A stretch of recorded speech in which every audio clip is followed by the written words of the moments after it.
According to the Gateway Pundit on December 5, 2023, Special Counsel Jack Smith is attempting to present evidence against former President Donald Trump that surpasses the accusations listed in the indictment about the events of January 6 in Washington, D.C.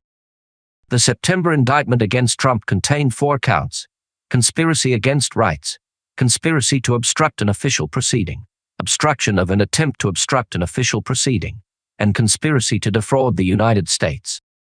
Smith is now requesting permission from U.S. District Judge Tanya Chutkan to present evidence regarding Trump's previous remarks made during the election, namely his assertions that the prosecution claims the president's First Amendment-protected statements are consistent. These statements, according to the special counsel prosecutor, demonstrate Trump's common practice of assigning unjustified blame for outcomes he does not like. Fascinatingly, the special counsel's move raises doubts about the admission of evidence that goes beyond the accusations in the indictment. The prosecution is relying on the evidence in this case, which is often shown to the jury to help them inferring the defendant's intent or motivation based on wrongdoings for which charges have not been filed. Smith argues that the evidence is essential for juries to evaluate Trump's intentions prior to the Capitol attack on January 6, especially when the prosecution goes even farther in its case, claiming that Trump's defense of the demonstrators who were arrested on January 6 and his promise to grant them a pardon are evidence of his involvement in fomenting the disturbance. Prosecutors assert that this evidence demonstrates Trump's intent to sabotage the January 6 certification process. Interestingly, the attempt to present evidence outside the purview of the indictment highlights how intricate the court cases are related to what happened on January 6.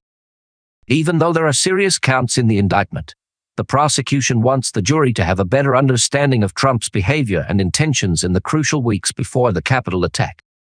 Smith reportedly requested that the jury be informed about Trump's. According to the special counsel's team, these efforts prepared the way for what they characterize as a criminal attack. It is unclear at this point if the judge will allow the presentation of this more material. The special counsel's legal wrangling heightens the stakes in the case against Trump on January 6 and adds levels of subtlety and complexity to the prosecution's approach. The courtroom drama is keeping the public interested as the legal proceedings go on, illuminating the complex legal arguments and tactics used in this well-known case. Jordan's portrayal was forcefully denied by Clark, who said, "We apply the laws that this body gave us without fear or favor." She emphasized that SpaceX's purported violation of anti-discrimination legislation was the primary focus of the case and emphasized the significance of treating people with refugee and asylum status equally.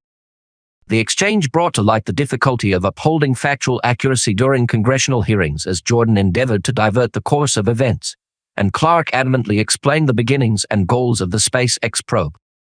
Amid the conjecture, Republicans are urged to exercise prudence and resist the temptation to jump to the worst-case scenario. Speaking for himself, Speaker Johnson has a track record as an honest broker and should be given another opportunity. It begs the puzzling question of why someone would risk their political career and reputation in order to maintain a particular version of events on January 6. Based on some investigation, it seems that Johnson's reference to revenge could provide some clarification.